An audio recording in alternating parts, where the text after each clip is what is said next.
Assalamualaikum warahmatullahi wabarakatuh. Berjumpa lagi dengan AF19 channel yang selalu menemani Bapak Ibu atau teman-teman semua dalam belajar baik P3K maupun CPNS.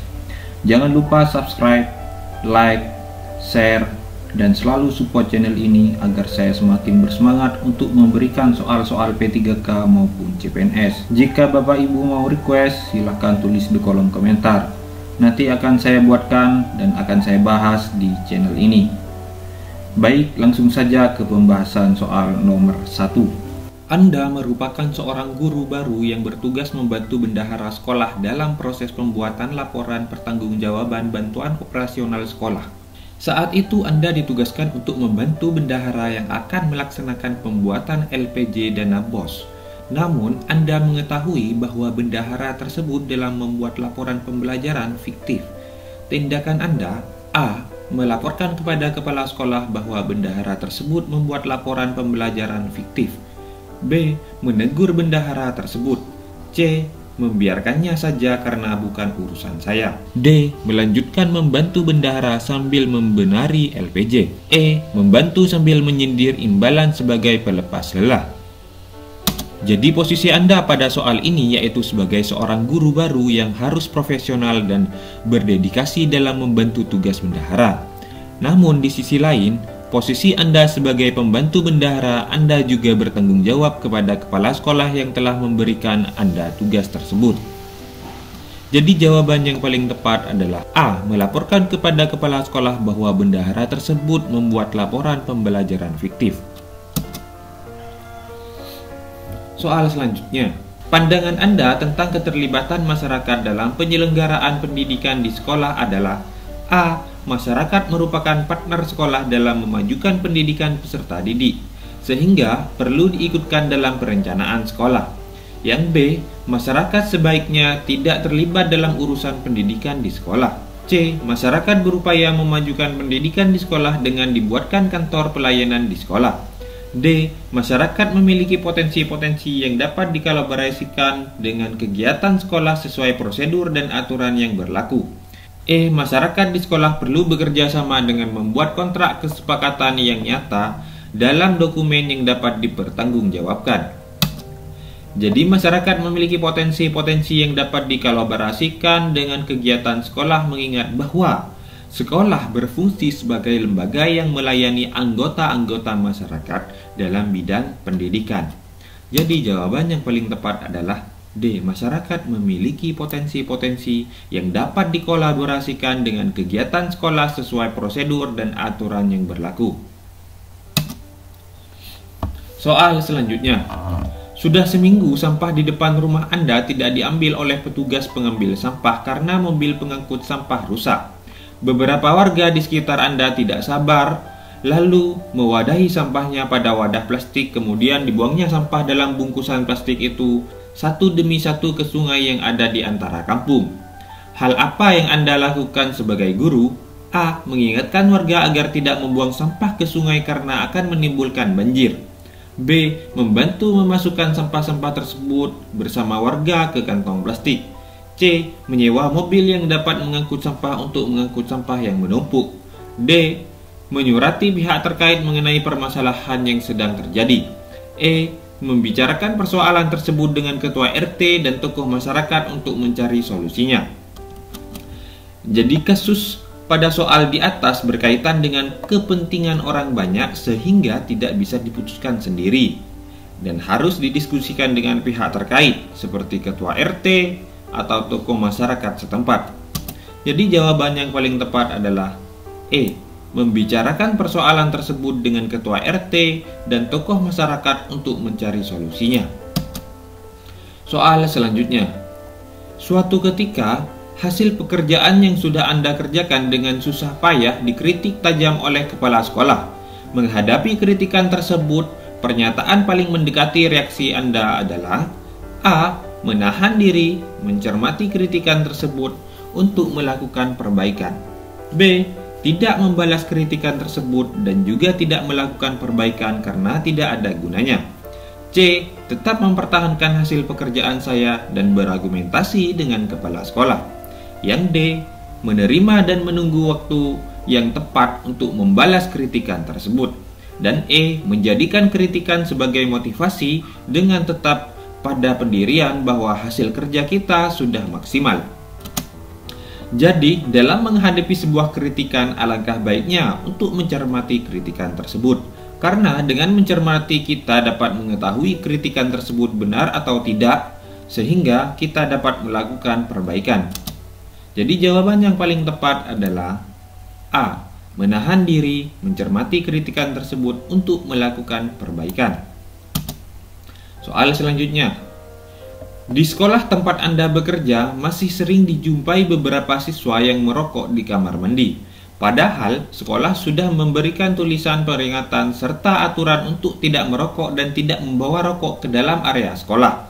Sebagai guru yang berkewajiban memberikan tauladan, berikan solusi atas permasalahan di atas. A. Saya akan lebih aktif dalam memperingatkan siswa-siswa yang kedapatan sering merokok di kamar mandi. B. Melarang kantin sekitar sekolah untuk berjualan rokok kepada peserta didik. C. Bersama seluruh komponen sekolah untuk memberikan contoh perilaku baik tidak merokok. D. Ada petugasnya masing-masing atau guru BK, sebaiknya saya diam saja. E. Menetapkan sanksi tegas tentang larangan merokok bagi peserta didik. Jadi untuk memberikan contoh perilaku yang baik, guru saja tidak cukup dan harus didukung seluruh warga sekolah bersama seluruh komponennya dan menjadi tauladan. Jadi jawaban yang paling tepat adalah C. Bersama seluruh komponen sekolah untuk memberikan contoh perilaku baik tidak merokok. Soal selanjutnya. Anda ditunjuk sebagai ketua rapat dan ketika rapat sedang berlangsung ada salah seorang peserta rapat yang menerima telepon. Apakah tindakan yang akan Anda lakukan? A. Menegurnya supaya keluar dari rapat. B. Membiarkannya menerima telepon. C. Langsung memanggilnya untuk pindah duduk di bagian depan. D. Menegurnya bahwa kita sedang rapat. Dan E. Menasehati agar lain kali tidak diulangi mengangkat telepon ketika rapat. Jadi Anda berada pada posisi sebagai ketua rapat. Seorang ketua rapat harus mempunyai wibawa, tegas, tanggung jawab, dan bijaksana dalam mengatur jalannya rapat. Membiarkannya menerima telepon merupakan jawaban yang paling tepat, karena tindakan tersebut merupakan tindakan bijaksana serta dapat dimaklumi karena peserta rapat tersebut bisa saja menerima telepon yang sangat penting dari keluarga, rekan kerja, atau pihak lain. Jadi jawaban yang paling tepat adalah B. Membiarkannya menerima telepon. Soal selanjutnya. Terdapat siswa yang mengeluhkan kepada guru bahwa dalam tugas-tugas kelompok seringkali dipaksakan teman-temannya untuk menyelesaikan tugas itu sendirian.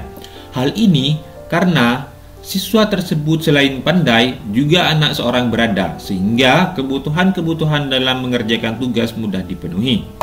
Menanggapi hal tersebut, Anda A. Meningkatkan pemantauan proses kerja kelompok dan menginformasikan hasil evaluasi serta keterlibatan setiap anggota dalam kerja kelompok. B. Memberikan teguran kepada siswa-siswa yang enggan terlibat dalam kerja kelompok. C. Memfasilitasi pertemuan anggota kelompok agar tidak ada pemaksaan dan semua ikut berkontribusi. D. Memberikan nilai lebih bagi siswa yang diketahui menyelesaikan tugas kelompok secara mandiri. E. Memberikan nasihat kepada kelompok bahwa hal semacam itu tidak baik.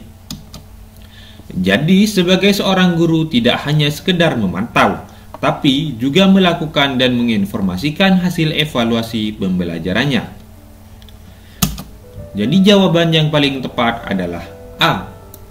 Meningkatkan pemantauan proses kerja kelompok dalam menginformasikan hasil evaluasi serta keterlibatan setiap anggota dalam kerja kelompok. Soal selanjutnya. Anda diberikan amanah sebagai ketua panitia penerimaan siswa baru dengan sistem zonasi.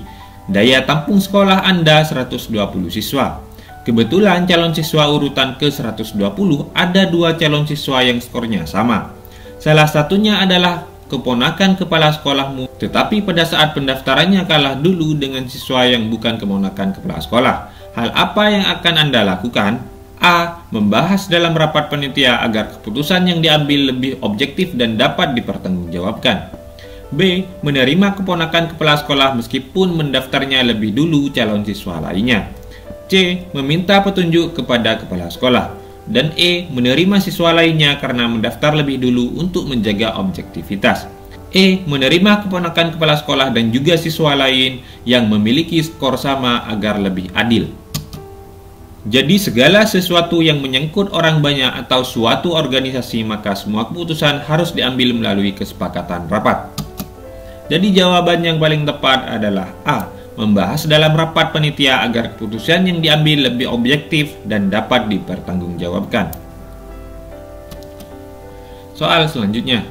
Sebagai guru yang dianggap kompeten, Anda diminta menggantikan guru lain yang kebetulan sakit untuk mengkoordinasikan panitia kegiatan peringatan Hari Ulang Tahun Kemerdekaan Rakyat Indonesia di sekolah. Yang akan Anda lakukan atas permintaan ini adalah A. Menerima tugas itu dan menjalankannya setelah tugas-tugas lain yang datang terlebih dahulu.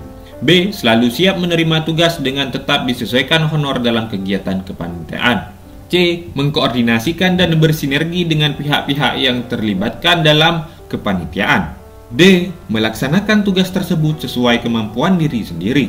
E. Walaupun dengan berat hati akan bekerja dan menjalankan tugas itu apa adanya. Jadi sebagai guru yang berkompeten, baiknya Anda dapat berkoordinasi dan bersinergi seperti apa yang telah ditugaskan oleh guru yang Anda gantikan. Jadi jawaban yang paling tepat adalah C. Mengkoordinasikan dan bersinergi dengan pihak-pihak yang terlibatkan dalam kepanitiaan. Soal selanjutnya. Sinta adalah siswa yang pendiam dan memiliki prestasi akademik yang rendah, namun memiliki bakat yang sangat baik dalam bidang seni tari. Sebagai guru, saya menghadapi siswa seperti Sinta dengan A. Membiarkan saja karena masing-masing siswa akan berkembang dengan sendirinya. B. Memberikan les tambahan untuk meningkatkan prestasi akademiknya. C. Membimbing Sinta untuk meningkatkan prestasi akademiknya disertai bakat menari agar berkembang secara optimal.